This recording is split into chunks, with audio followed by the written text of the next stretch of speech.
Hello everyone and welcome back to another World War II guide, where today we're going to be taking a look at all the light machine guns in the game and figuring out which of them is the best, so let's get right to the guide, shall we? So currently there are 4 light machine guns in the game. There's the Lewis, the MG15, the Bren and the MG40. Now out of all the weapon classes in the game over numerous ranges and different body parts shot, it would take the same amount of shots at every distance on every body part, the head, the chest and the legs. It would seem that no matter where you aim and no matter how far you are away from the target, the machine guns would always kill in a certain amount of hits. I tested point blank, medium range and medium long range to test the machine guns, and in the end I found that the Lewis would always kill in 3 shots, the MG15 would always kill in 4 shots, the Bren would always kill in 2 shots, and finally the MG42 would always kill in 4 shots. Again, let me stress that these amount of shots to kill are with no attachments and is consistent through range and body part differences. So machine guns are rather simple to benchmark really, so let's move on to practicality now.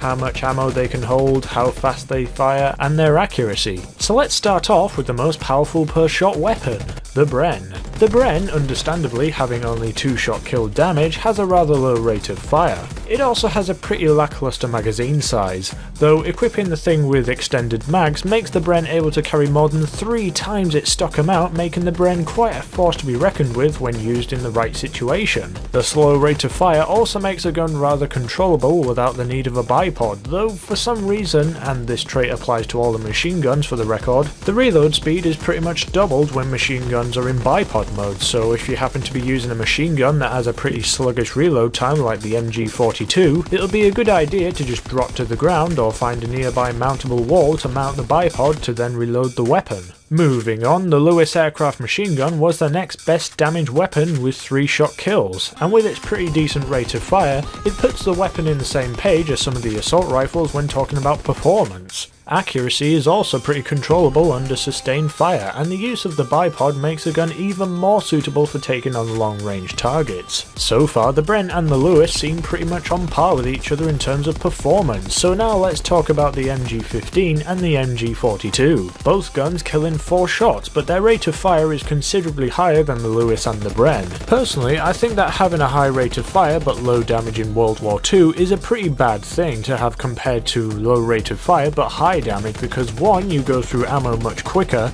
and 2, once the enemy you're shooting at starts to take hits, there's a small chance that they'll be able to react and do something to get out of the way before you can kill them. On the other hand, the high rate of fire makes the gun ideal for taking out fast moving and or long range targets, since more bullets down range means more chances to hit the target. When used with a bipod, the accuracy of all 4 machine guns are pretty much like laser beams, so the only real difference is the rate of fire to damage ratio, and because of this it's really up to player preference to decide which is the best for them. For those of you who are wondering, when stock, the MG15 fires a little bit faster than the MG40, but the difference is so small I wouldn't really consider the difference to be anything meaningful. As far as attachments are concerned, the 4x scope isn't very useful in my opinion. You can see here that when I mount machine guns using the bipod, it pretty much obsoletes the scope and just ends up wasting an attachment slot. What I would recommend, however, is the usage of steady aim. That attachment alone is pretty darn good, but when paired up with mounting with bipods, you don't even need to aim the gun, you just need to point and shoot.